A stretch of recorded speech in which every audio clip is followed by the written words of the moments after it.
Bonjour à tous. Est-ce que vous m'entendez tous bien? Oui, c'est bon? Bon. Mais écoutez, bonjour et puis, d'abord je voulais, voilà, m'excuser de ne pas pouvoir être, présente physiquement avec vous aujourd'hui. Je vous remercie de cette invitation et voilà, différents soucis logistiques, m'ont empêché de me déplacer jusqu'à vous. Voilà. Mon intervention sur l'innovation, sur les plantes sauvages, va, va relever en fait plutôt de la tendance. Euh, alors, je vais évoquer plusieurs sujets.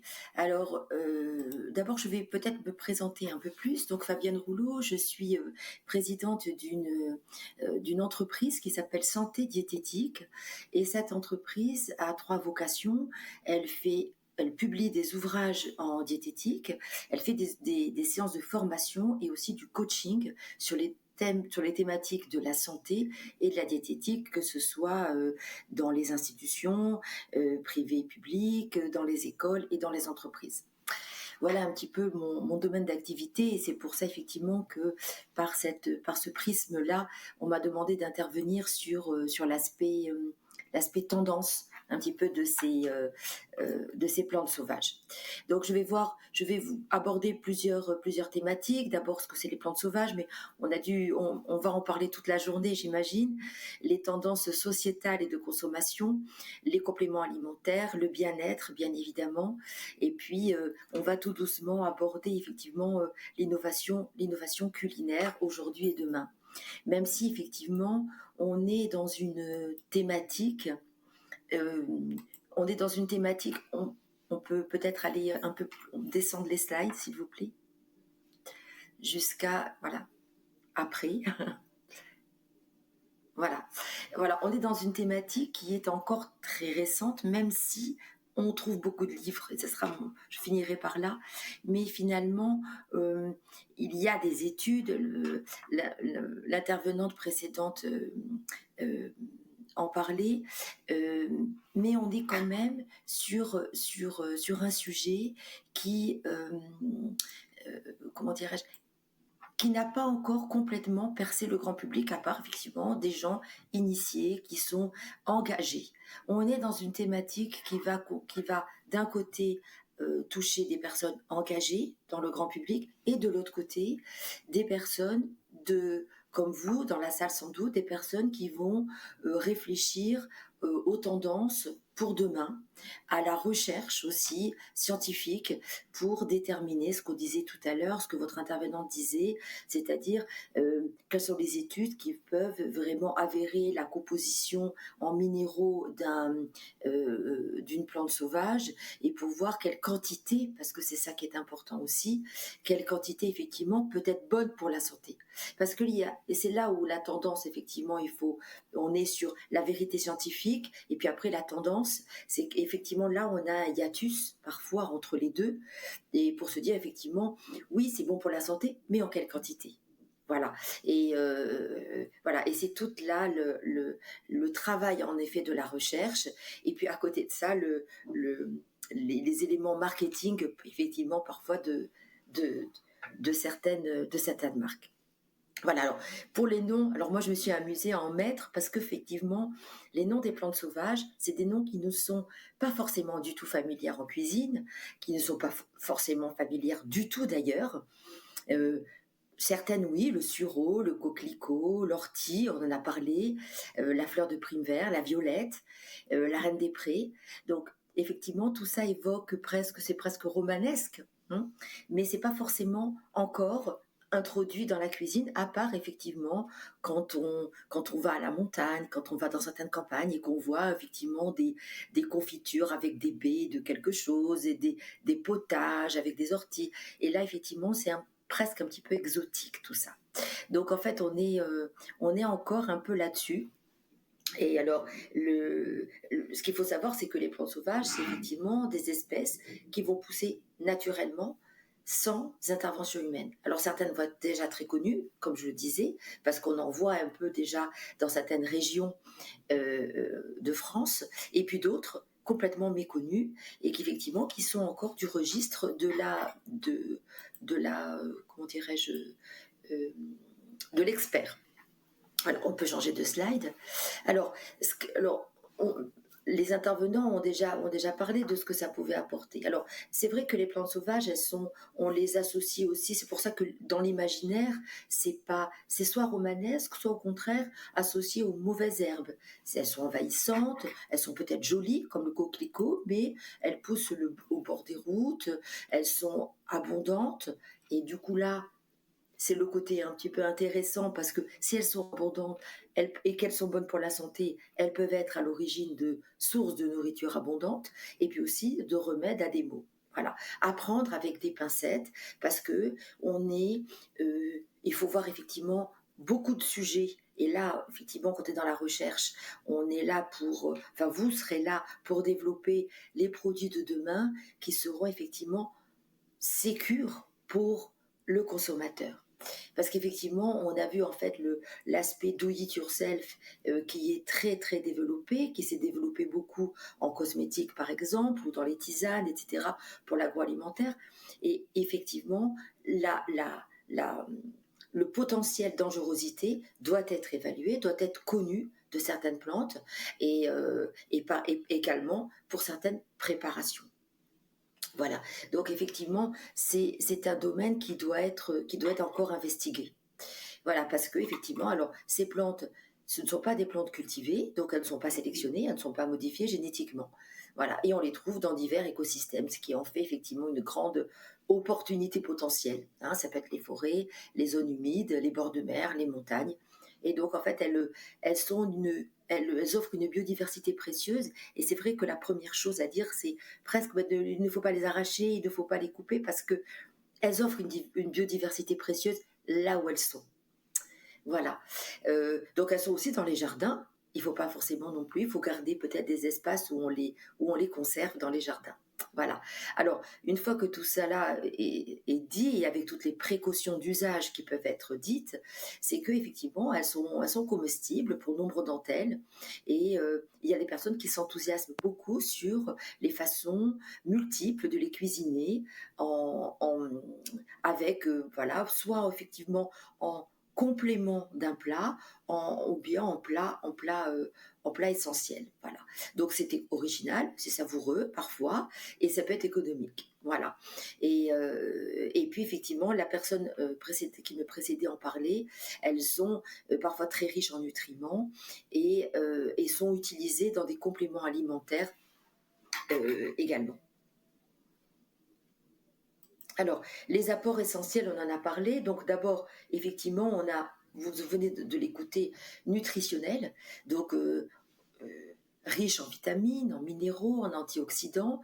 Voilà, euh, l'interlocutrice l'a aussi évoqué sur le fait que l'ortie, effectivement, les études ont montré que l'ortie contenait plus de fer que les épinards et que l'églantier était une source exceptionnelle de vitamine C.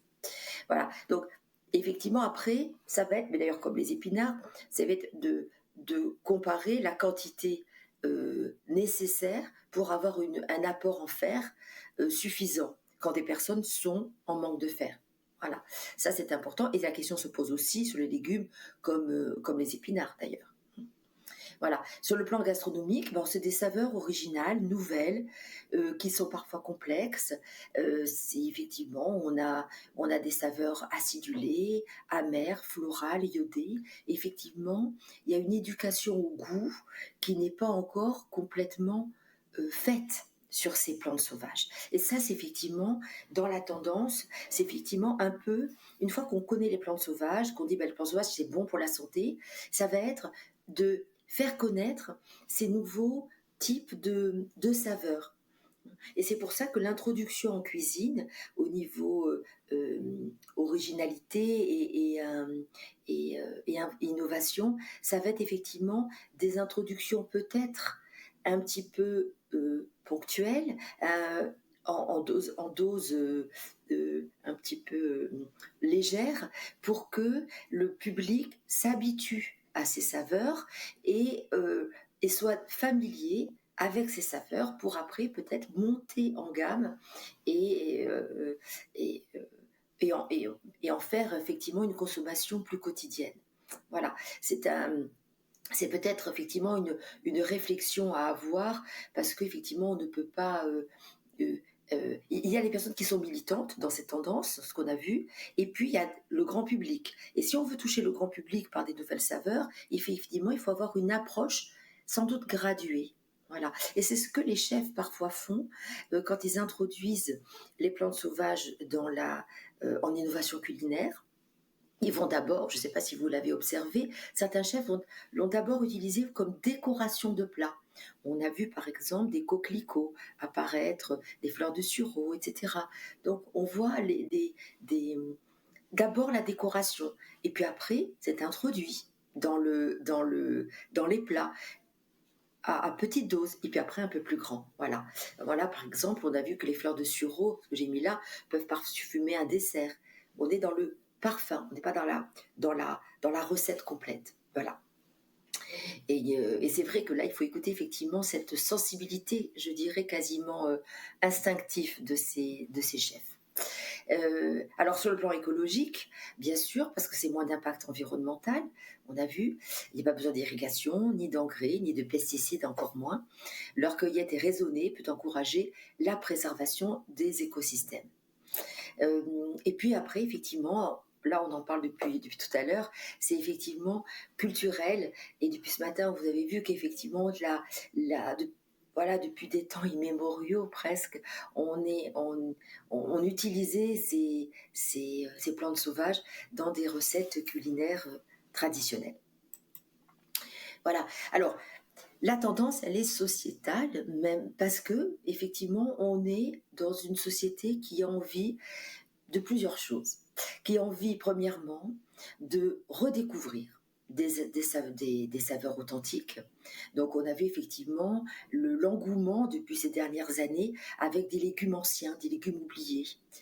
On a vu l'engouement autour des panais, par exemple, mais autour de certaines céréales aussi plus rustiques qu'on redécouvre dans le pain ou dans d'autres recettes, effectivement, culinaires. La valorisation ensuite du patrimoine culinaire, des savoir-faire traditionnels. Voilà. Là, c'est ce que je vous disais au début. Effectivement, au départ, c'est des savoir-faire régionaux qu'on va, à l'occasion de vacances, on va redécouvrir, tiens, une soupe, une confiture. Effectivement, il y a un engouement pour le public pour s'approprier effectivement ce patrimoine-là qui est fait depuis longtemps et qui petit à petit infuse dans toute la société. Et puis il y a aussi au niveau consommation, c'est un souhait pour le grand public de se détacher des produits ultra transformés, de se détacher un peu de l'industrie agroalimentaire dans ce qu'elle a euh, de plus transformé. C'est pas forcément être contre elle, mais se dire attention, on a besoin de certains produits industriels, mais revenons aussi on fait à la maison, on fait des choses nous-mêmes, on cuisine des nouveaux plats, etc. Et ça va aussi avec plus de consommation à la maison, plus de plats faits chez soi, donc moins de produits transformés, mais aussi plus de transparence. Voilà. Et ça, avec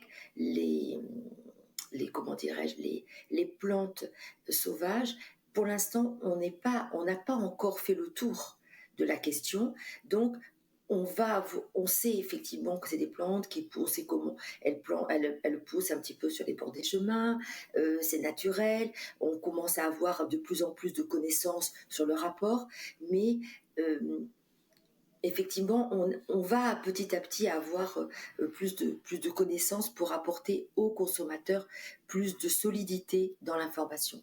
Voilà. Et puis effectivement, l'intérêt aussi, c'est retrouver un lien avec la nature et une alimentation plus brute. Hein, le plaisir de prendre comme on a sur les herbes aromatiques, quand on prend un brin de basilic ou de marjolaine, c'est le plaisir d'en mettre dans nos plats. Voilà. Donc en fait, elles s'attaquent dans cette tendance parce qu'elles étaient donc autrefois consommées par nécessité, parce qu'il n'y avait pas grand-chose d'autre. Et aujourd'hui, elles sont redécouvertes dans cette tendance pour leur richesse aromatique et nutritive. Voilà, donc on a vu les trois tendances, donc la montée du locavorisme, hein, les produits courts, les circuits courts, les produits ultra frais, la proximité, la saisonnalité aussi, on en parle de plus en plus, il faut consommer local, il faut consommer de saison. Et là, ça correspond bien aux plantes sauvages parce que les plantes sauvages, ce ne sont pas les mêmes que l'on trouve en toute saison. Donc ça correspond effectivement aussi à cette tendance.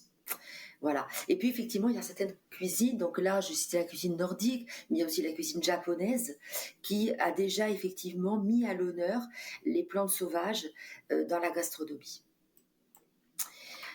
Voilà, donc en fait, sur les tendances et les compléments alimentaires, donc mon interlocutrice précédemment en parlait, parce qu'effectivement, on a vu que les plantes, elles ont plusieurs vertus, donc en phytothérapie, on vous en a parlé, mais en poudre alimentaire, en infusion, donc effectivement, le marché des compléments alimentaires est boosté par cette tendance des plantes sauvages, et mon interlocutrice parlait effectivement des petites pilules des petites pastilles, pardon, qui peuvent se substituer à comment dirais-je, à une tisane. Voilà. Donc effectivement, c'est une tendance on peut changer de slide, d'utiliser les plantes sauvages pour le marché des compléments alimentaires. Voilà. Donc je ne vais pas redire ce que mon interlocutrice a déjà sans doute largement évoqué. Voilà. Alors après, effectivement, on a le côté aussi santé. Voilà. Donc en fait, que ton aliment soit ta première médecine. Donc ça vaut pour toute la nourriture, tous les aliments, tous les végétaux, l'équilibre alimentaire est bien, et c'est effectivement ce à quoi cet équilibre alimentaire, donc effectivement nous, dans ma structure, c'est ce qu'on prône tous les jours, c'est qu'effectivement, c'est l'équilibre, et c'est la première chose qu'on doit aller chercher, et pas l'excès, ni dans un sens, ni dans l'autre. Et effectivement, une tendance peut aller parfois jusqu'à l'excès, et l'idée effectivement c'est de regarder les choses, et vous êtes là effectivement à construire la cuisine, l'alimentation et la diététique de demain et l'agroalimentaire, et c'est vrai que c'est effectivement cette philosophie que vous devez avoir en tête, de dire on va chercher les ingrédients qui sont bons pour la santé, pour les introduire d'une manière ou d'une autre dans notre alimentation, mais les introduire de manière toujours raisonnée pour véhiculer un message de santé et d'équilibre. Parce que finalement, ce qu'on cherche à avoir, c'est pas effectivement nous dans notre structure, dans mon entreprise, c'est pas un militantisme, mais c'est une bonne santé par un bon équilibre alimentaire. Voilà. Et ça, effectivement, on le voit. Et c'est vrai qu'aujourd'hui, on est dans les campagnes aussi de prévention santé par exemple, pour prévenir l'apparition de certains cancers. On sait très bien que des facteurs de risque, c'est une mauvaise alimentation, un des facteurs de risque, hein, la boisson, l'alimentation, etc., enfin, la boisson alcoolisée, et l'alimentation trop grasse, trop sucrée, trop salée. Et effectivement, on est dans la recherche d'aliments complémentaires, notamment les plantes sauvages, dans cette tendance effectivement d'apport d'autres aliments qui sont bons pour la santé. Voilà. Donc effectivement, ces plantes sauvages peuvent être introduites pour être un des ingrédients de la santé, pour la digestion, le renforcement de l'immunité, et puis les effets anti-stress, tonifiants, etc. On a vu effectivement, on voit par exemple que la berce ou le romarin, effectivement, peuvent apporter effectivement un regain d'énergie, l'églantier parce qu'ils sont source de vitamine C, il peut être un stimulateur pour le foie, etc. Donc toutes ces recherches-là vont être intéressantes dans une dimension santé. Alors après, pour parler cuisine, effectivement, un peu plus cuisine, voilà, les tendances sont multiples, hein. Les tendances sont sociétales, les tendances sont liées à la santé pure, et puis les tendances sont liées à la cuisine, donc à la consommation, on a vu, hein, faire son marché de manière plus raisonnée, et puis l'innovation culinaire. Alors, c'est introduire de nouveaux ingrédients, on l'a vu, les nouvelles techniques aussi, parce qu'effectivement, il y a des techniques qui apparaissent d'extraction d'huile essentielle, par exemple, ou des techniques de fermentation qui sont explorées pour apporter en cuisine de nouvelles choses. Voilà. Et puis, il y a des associations, on a parlé de saveurs qui sont particulières parfois sur les plantes sauvages. Et bien dans la cuisine, on va tester ces nouvelles saveurs et les associer à, à des recettes déjà existantes pour en faire des déclinaisons, voilà, pour éduquer au goût. Hein. On voit que dans la tendance aujourd'hui aussi, on éduque au goût dès les petits enfants. Vous savez, je ne sais pas si vous avez déjà participé à des semaines du goût dans les écoles, et effectivement, l'intérêt de participer à l'éducation au goût, c'est effectivement pour que demain, on sait très, enfin, c'est très bien que c'est un enfant qui explique, on voit ça pour le tri des déchets, etc. C'est souvent les enfants qui expliquent aux enfants, au départ un peu mieux presque pour les parents, parce que ce sont des éponges. Et pour le goût aussi, ils vont effectivement percevoir, être sensibles à des choses très, très rapidement. Voilà, donc l'association inédite de saveurs peut passer aussi par, dans le cadre de semaines de goût, par une sensibilité pour les enfants. Alors en cuisine, on a vu déjà beaucoup de choses avec les plantes sauvages. Alors là, je vous ai mis euh, comme ça de manière un petit peu un inventaire à la Proust de pas mal de choses. Donc on a consommé cru, les plantes sauvages, consommées en pesto. Il y a beaucoup de recettes consommées en pesto. C'est un côté effectivement que je disais progressif. Hein, empoilé, blanchi. Donc là, on est un peu plus, c'est pour faire des purées, par exemple, en jus, en jus ou cocktail. Donc là, on est sur l'ajout d'un ingrédient, par exemple, pour faire un peu des recettes sucrées-salées, par exemple. Voilà, en beignet. Parce que c'est aussi très joli. On voit par exemple dans le sud déjà depuis longtemps des beignets de fleurs de courgettes. Et bien effectivement aujourd'hui on a des beignets de fleurs de plantes sauvages qui peuvent être intéressantes et dans ce même esprit en chips, etc. Donc en fait c'est toutes ces innovations culinaires qui sont progressives et qui sont introduites. Alors je crois que le temps passe vite. Alors, effectivement, elles ont été oubliées. Alors là, effectivement, mais je l'ai déjà dit depuis le début de ma présentation, parce qu'effectivement, c'est de plus en plus important, mais c'est surtout depuis le début des années 80 qu'on a cette tendance à quand même à, à réintroduire certains types d'aliments. Voilà. Alors, demain, effectivement, qu'est-ce qui est... on peut passer les slides, s'il vous plaît. Voilà, j'essaie d'aller vite pour finir. Voilà. Alors, aujourd'hui et demain, donc j'ai parlé de la cuisine nordique et la cuisine effectivement japonaise, qui depuis longtemps utilise ces plantes sauvages pour... à la fois dans la cuisine, mais aussi en décoction, en recette, mais aussi en eau de beauté. Donc, c'est déjà très implanté. La haute gastronomie, je disais, a déjà introduit, parce qu'ils sont déjà à plusieurs étapes, puisqu'ils ont utilisé les plantes sauvages en décoration, puis en introduction progressive, avant de les mettre vraiment en ingrédients un peu plus importants en pourcentage dans les plats. L'herboristerie culinaire, donc là, ce sont les assaisonnements, les infusions, les sirops.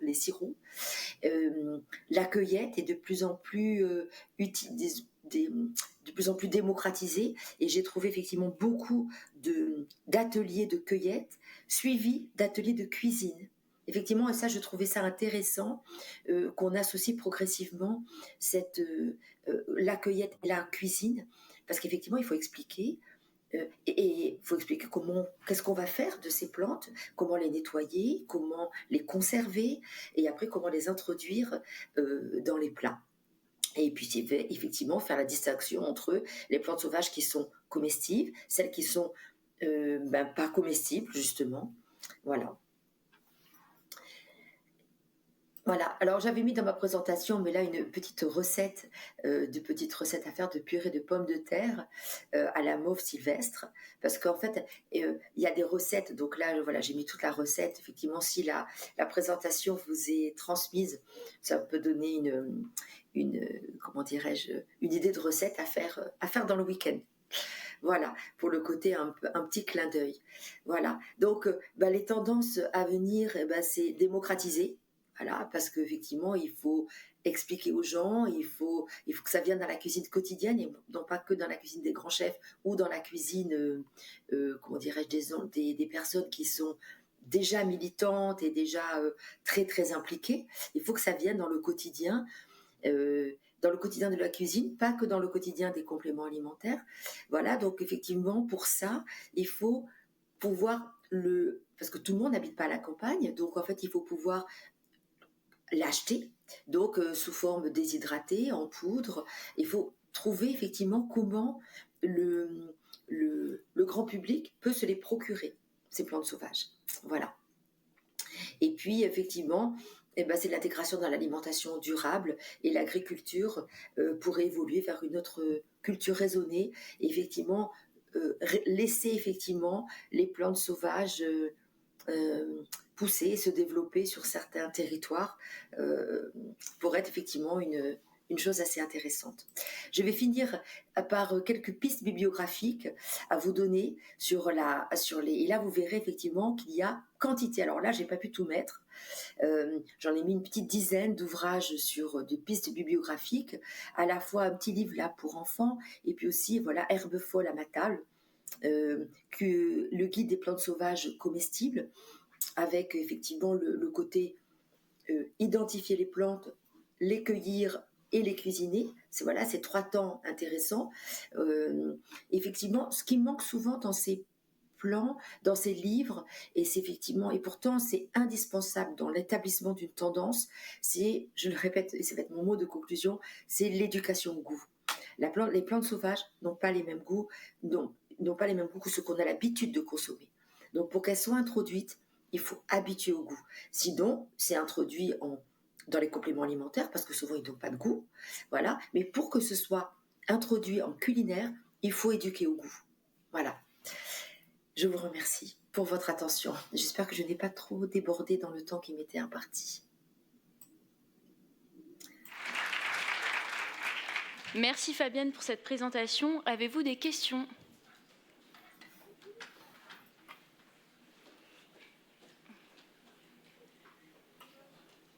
Vous m'entendez ? Oui, c'est bon. J'avais une question par rapport au surdosage, parce qu'effectivement, on dit toujours, des fois, on dit « Ah, c'est bon pour la santé, etc. » Et il y a des gens qui pourraient trop en consommer. Est-ce que vous connaissez justement des surdosages de certaines plantes qui normalement sont bonnes, mais à consommer trop, ça peut entraîner des effets néfastes? Voilà. Alors, c'est effectivement ce que je vous disais sur la recherche qui doit être faite sur le côté quantitatif. C'est d'un côté, quand on dit c'est riche en fer, c'est riche en, voilà, en vitamine C, etc. Et l'important, c'est de dire en quelle quantité ça doit être consommé. Et c'est ça, en fait, qui doit être encore étudié, selon moi, euh, parce on est dans la tendance, c'est bon pour la santé, mais en quelle quantité précisément ça doit être consommé, ça doit être introduit, c'est pas encore suffisamment étudié. Alors bien évidemment, dans les plats, quand on rajoute un petit peu de baies de sureau ou quand on fait une purée avec, en introduisant un ingrédient euh, complémentaire, on ne va pas risquer le surdosage, bien évidemment. Hein. On est de l'ordre de l'herbe aromatique. Donc quand on consomme la plante sauvage au même titre qu'une herbe aromatique, on ne craint rien. Et c'est pour ça que, effectivement, il ne faut pas que la tendance devienne un excès tant que les connaissances scientifiques que vous, dans cette salle, vous allez pouvoir petit à petit avoir, vont pas être stabilisées. Voilà.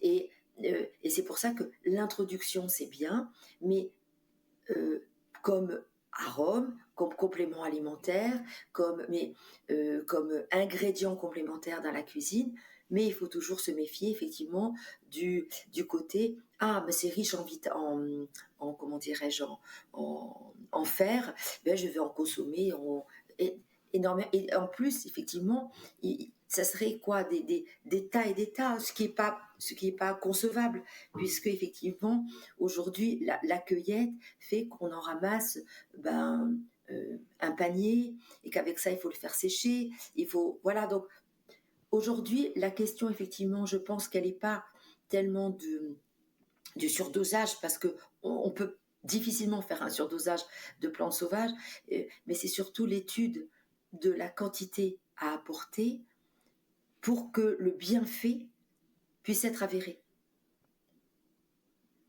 Merci. Merci. Y a-t-il d'autres questions? Alors nous, on en a une pour vous, Fabienne. Quelle idée reçue sur les plantes sauvages aimeriez-vous défaire?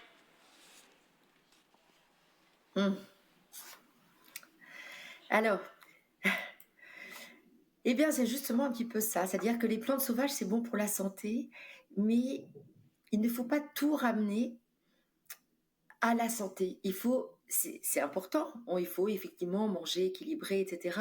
Mais je pense que l'intérêt des plantes sauvages, c'est pas que la santé, c'est aussi le plaisir de manger local, de découvrir des nouvelles saveurs, vous voyez. Et je pense que c'est sur